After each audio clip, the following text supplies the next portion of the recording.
Oi, turma. Do livro Dois Mundos Tão Meus, Luiz Sérgio e Irene Pacheco Machado. No capítulo 31, o povo faz sua escolha. Cada dia é um novo despertar, e graças a Deus podemos diariamente renascer. Quantas pessoas desesperadas ao surgir de um novo dia encontram a paz na oração e na fé, porque Deus quer que todos sejamos felizes. Hoje o meu dia é de paz, pois desejo que todos a conquistem, principalmente você, leitor amigo, que agora se encontra triste, desiludido.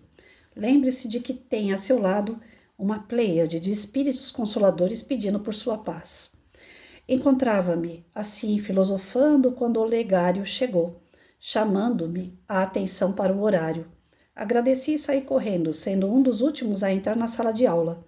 Cumprimentei meus amigos, recolhendo-me em oração. No palco víamos a figura de Judas Iscariotes. Pouco antes da Páscoa, ele renovara seu trato com os sacerdotes para entregar Jesus. Judas possuía muito amor ao dinheiro. O amor a Mamon sobrepujara o amor a Cristo. Judas era altamente considerado pelos discípulos e exercia sobre eles a grande influência. Considerava-os, porém, muito inferiores a ele. Excessivamente vaidoso, julgava-se o salvador da obra do Cristo e foi assim que se tornou presa fácil dos sacerdotes. A alta figura de Judas apresentava-se com o rosto pálido e transtornado, coberto de suor. Aproximando-se do trono do juízo, atirou perante o sumo sacerdote as moedas de prata, preço da sua traição.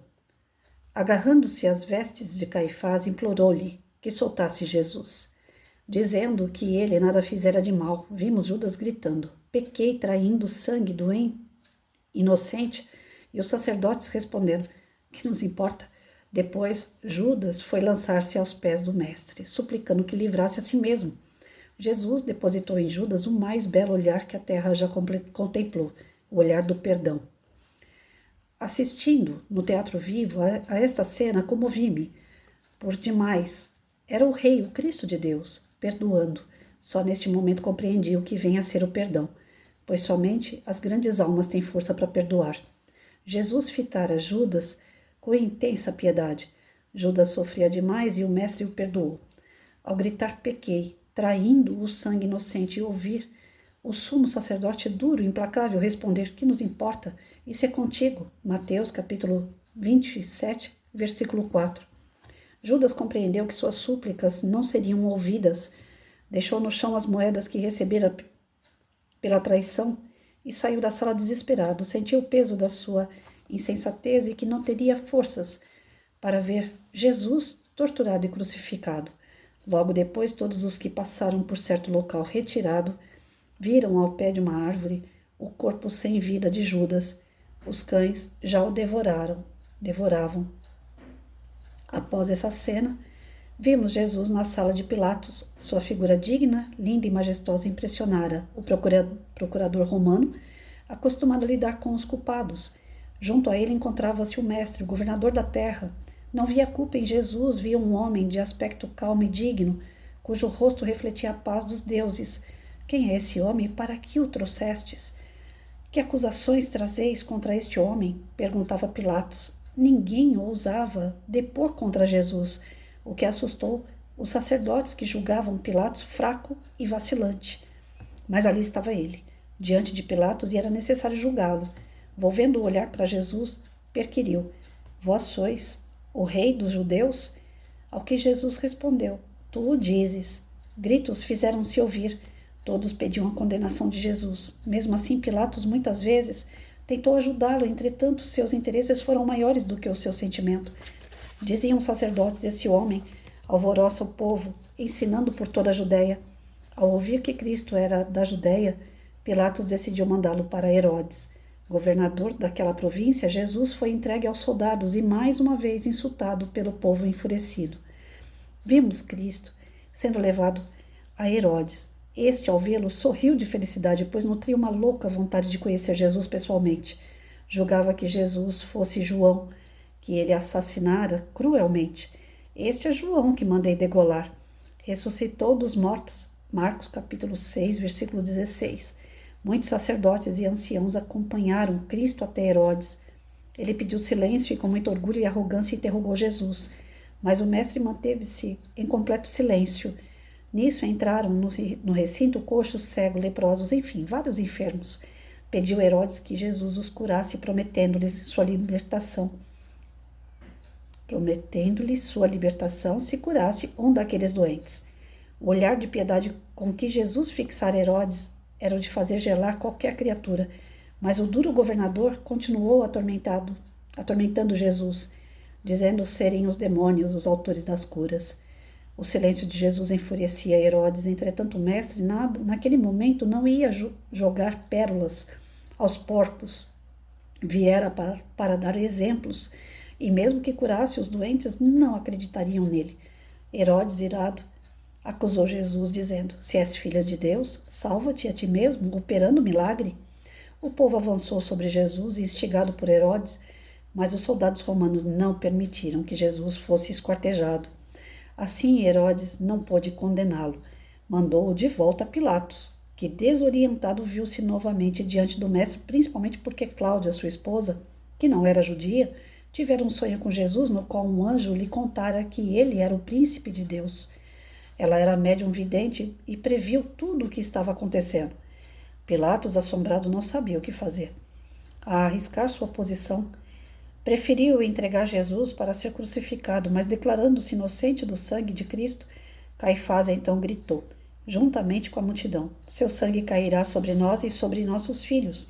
O povo fez sua escolha. Pilatos ainda olhou para Cristo, deu um passo em sua direção, mas voltou atrás. O poder era mais importante do que a vida de um homem. Então Cristo, nosso Jesus, homem de Deus, o mestre dos mestres, foi levado ao Calvário. Fiquei a pensar sobre aquela turba ensandecida. Fala-se tanto em violência hoje em dia, mas desde eras remotas os homens julgam-se os donos do mundo e maltratam e matam os humildes. Detive-me naquelas cenas. O sangue de Jesus corria de suas feridas profundas, gota a gota, caindo-lhe das mãos e dos pés. O nosso Cristo cumpria sua missão como carta viva de Deus, o Verbo de Deus que se materializou para deixar para todos nós as verdades do caminho. O nosso Cristo estava sendo assassinado, mas levava no espírito o ideal de um Filho de Deus, deixando para todos nós a certeza do caráter nobre de um ser e de que não existem dores eternas. Quantos exemplos foram dados por Jesus? Porque os homens se dizem seus seguidores, ainda falam tanto, defendem-se tanto, acusam tanto, só não crucificam alguém porque hoje não é mais permitido. Meu Deus, quanta preocupação com seus filhos. Enviou o Decálogo, depois o Messias e finalmente a doutrina espírita, o Consolador, que tem por dever levantar hospitais de almas. São casas onde o encarnado vai buscar cura para as suas dores, onde se ensina o homem a ser bom, nobre, digno e verdadeiro, onde a mentira não encontra guarida. Orei. Ó meu Deus, dai aos obreiros da doutrina espírita a humildade, o amor e a paz, tornando-os vossos filhos dignos de pronunciar o vosso nome e o de Jesus. Peço-vos, Senhor, não deixei os meus irmãos perdidos no caminho do fanatismo, nem no da mentira. Dai a cada médium, a cada frequentador de uma casa espírita o cajado da responsabilidade, porque somos todos capazes de gestos de bondade. Não os deixeis gritando Barrabás, nem lavando as mãos como Pilatos. Se algum deles ainda possuírem na alma o ódio de Herodes, fazei, Senhor, com que a brisa do esclarecimento da doutrina dê às suas almas uma nova concepção de vida doutrinária. Senhor, fazei com que as casas que se dizem espíritas não se preocupem tanto com os desencarnados, mas que a cada dia busquem secar as lágrimas dos que choram. Levantem os caídos e curem as almas sofredoras, Senhor. Dai também ao Espírito a força e a luz suficientes para se tornar um digno trabalhador da vossa seara, a fim de que eu possa abraçar a cada irmão com carinho e respeito, e lhe ofereça o que tenho de mais sagrado, o grande amor provindo de vós, meu Senhor amado. Gente, eu peço desculpas por gaguejar tanto na leitura de hoje, mais do que o normal, eu sempre gaguejo, né? Mas hoje mais do que o normal. Tem dias que é mais complicado a gente fazer a leitura, fazer o estudo, quando a vida íntima não está muito no seu devido lugar, né? Eu estou realmente preocupada com uma situação e aí a cabeça fica na situação e eu tento me jogar na leitura para me equilibrar e equilibra, viu? Melhora bastante. Só que não resolve o problema só vai estar resolvido depois de algumas ações. Bom, vamos lá. A respeito dessa escolha que o povo faz, se vocês forem ver no nosso dia a dia, nós continuamos escolhendo Barrabás, né? Ontem eu vi um vídeo que me deixou assim. Eu não posso dizer que eu fiquei arrasada, porque mais nada, eu acho que, apesar que toda vez que a gente fala, eu já vi de tudo, né? De tudo de que é pior, acho que pior não fica, sempre aparece alguma coisa pior. Mas assim, eu não me surpreendo mais com o comportamento humano. Infelizmente, tem coisas assim que são das trevas mesmo, não tem como explicar de uma outra forma. E não é ser fanático, não, mas é ser realista. 3 policiais se colocando em risco. Eu não sei bem o nome que se dá para esse tipo de prática, quando se pendura numa corda e sai escalando um prédio. Tem um nome de esporte, né? Rapel, eu acho que é isso. Eles descendo com essa corda num prédio alto. Abaixo, no primeiro andar, uma pessoa refém de um bandido. E o bandido com a faca no pescoço da pessoa falando, eu vou matar essa pessoa. Aí os 3 policiais pendurados em corda, descendo no prédio. Um conseguiu ficar de cabeça para baixo com a arma apontada para o bandido. Era para todo mundo ficar, e o povo lá embaixo, assistindo a cena toda, era para o povo ficar calado. E aí eu escutava no vídeo, olha para cima, ou seja, avisando o ladrão que tinha policiais ali em ação, colocando em risco a vítima e colocando em risco os policiais que estavam ali para salvar aquela vítima. Então, até hoje, nós escolhemos Barrabás, até hoje nós torcemos pela bandidagem.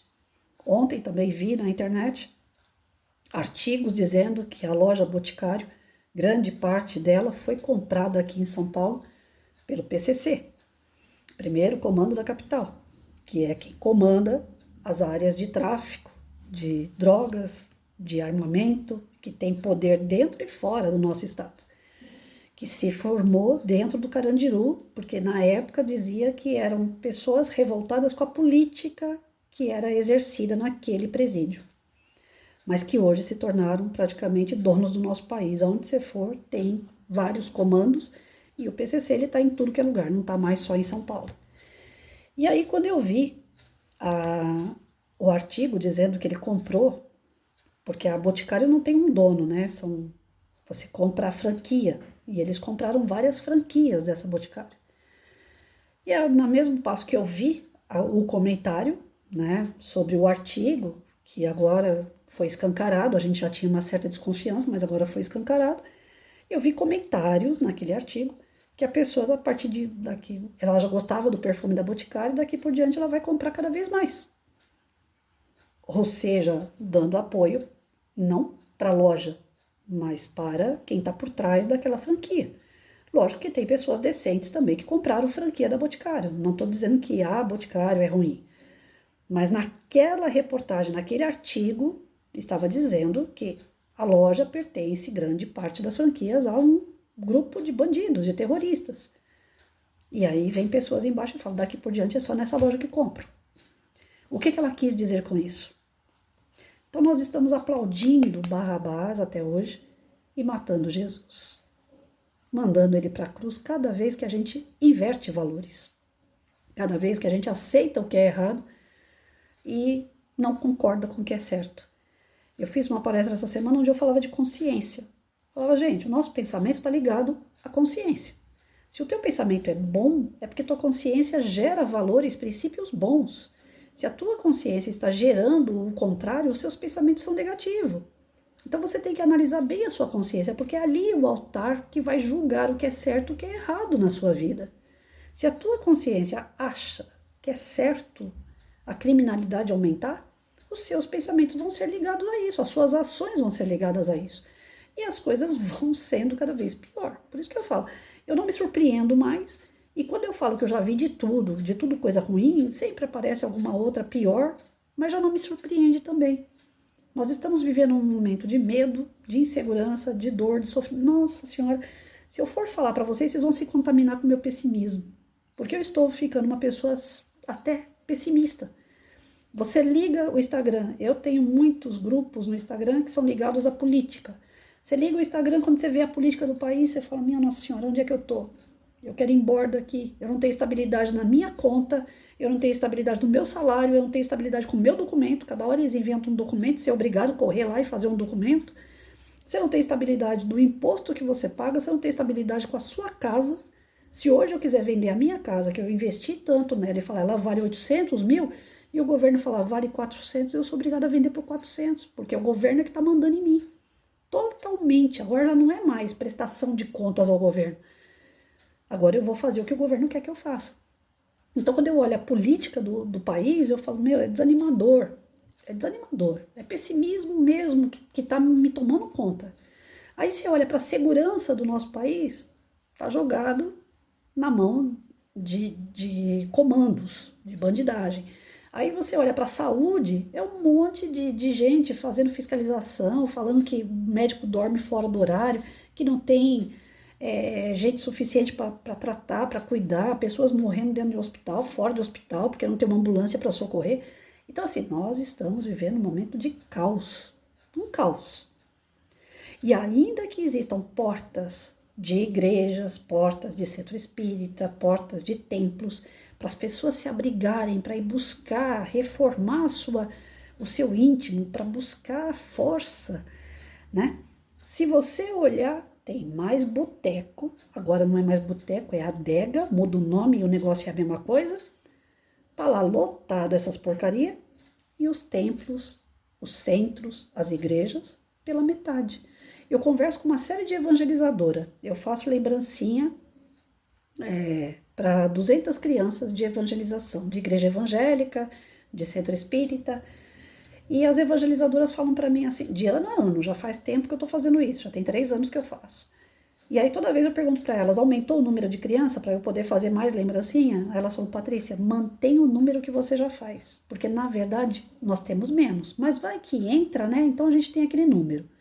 Ou seja, 3 anos eu faço 200 lembrancinhas, não aumentou.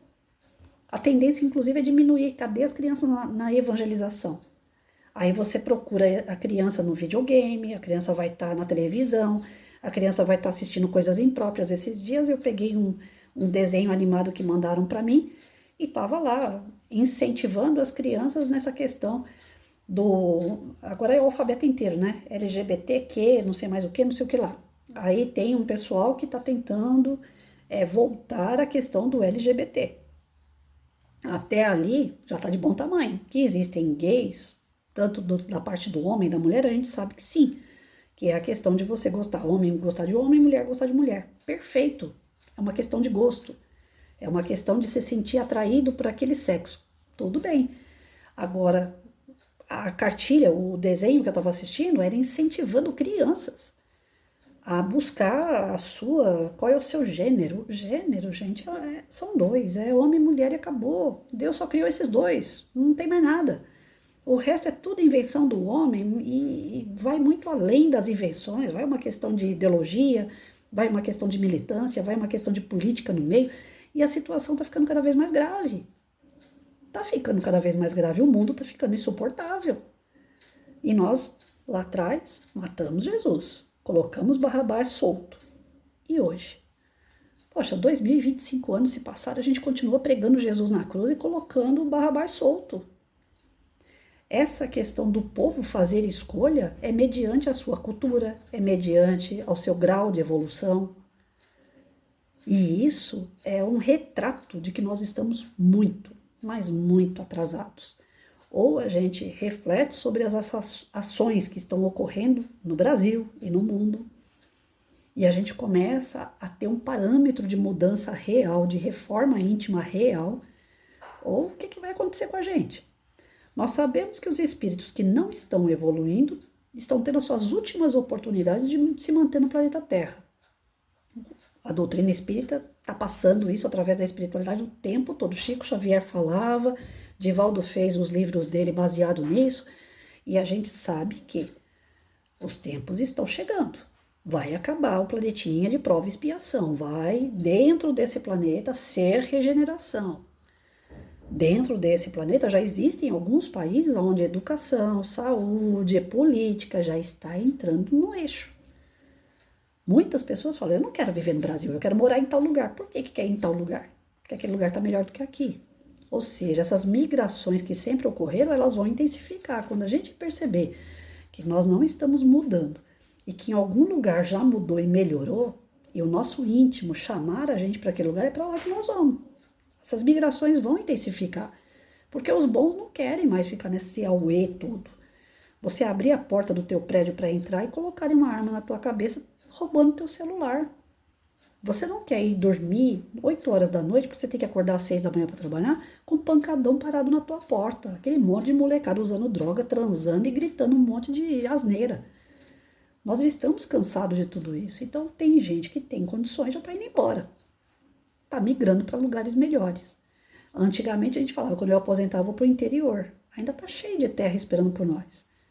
E é isso que vai acabar acontecendo, essas migrações para lugares melhores, mais tranquilos, mais em paz, com mais educados, com uma cultura melhor, com uma lei melhor, com uma justiça maior.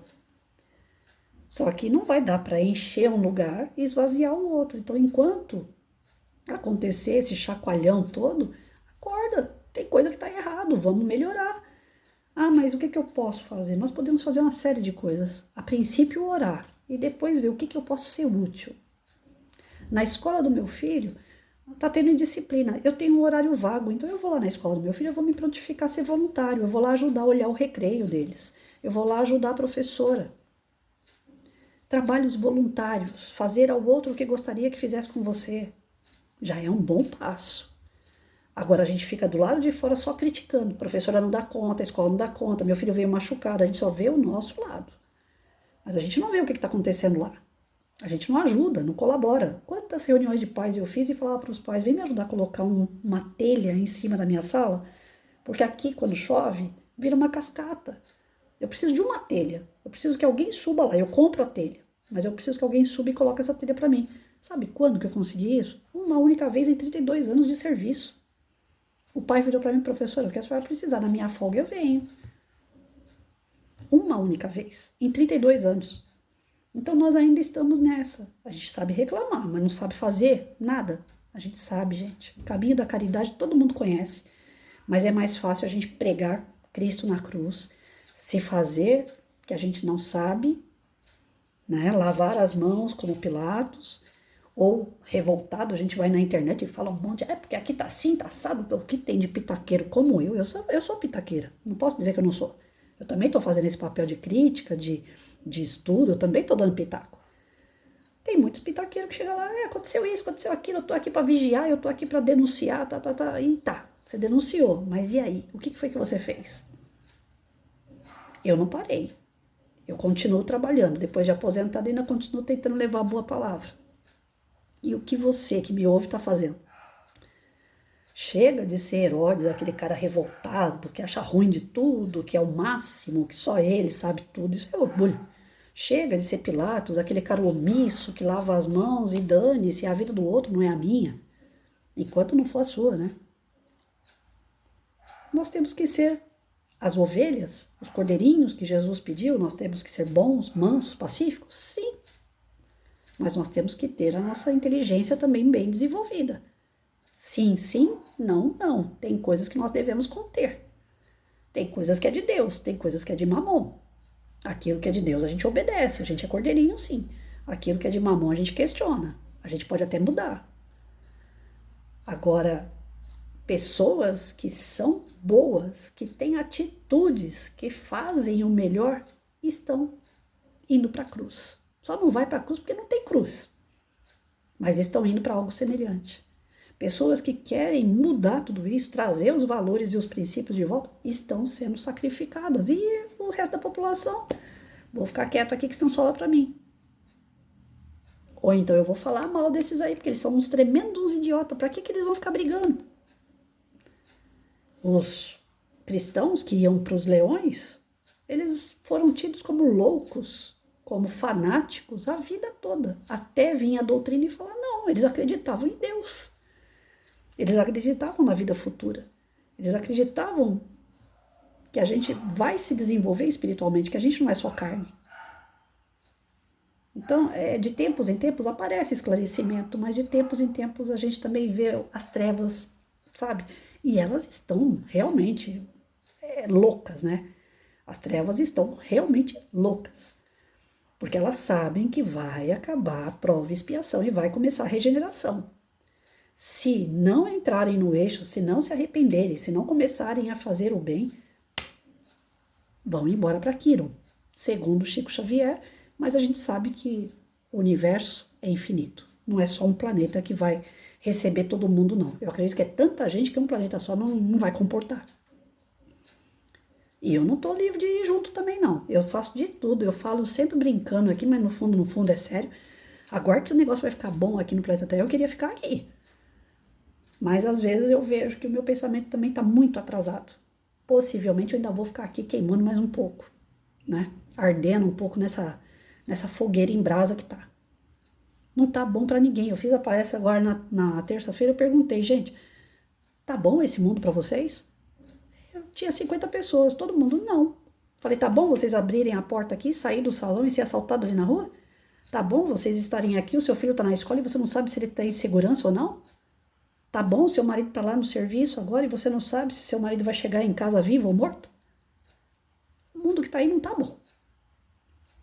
E não tá porque nós estamos até hoje pagando por ter sido omisso, por ter sido ruim, por ter sido imperfeito. Nós somos imperfeitos até hoje. E a gente só vai melhorar tudo isso depois que a gente entender o caminho da perfeição. E o caminho da perfeição é: fora da caridade não há salvação. Sem seguir Cristo, que é o caminho, a verdade e a vida, não tem salvação. É o mínimo que a gente pode fazer. Respeitar é o mínimo que a gente pode fazer. Aceitar e ser conduzido por Cristo. E isso não é fanatismo. E isso não é você fechar os olhos para as coisas que tem em volta. Você não vai deixar de comer, de passear, de subir de cargo. Você pode ter tudo isso, você está aí no mundo material. Mas isso não pode ser mais importante do que se ligar com Cristo. Mas de jeito nenhum.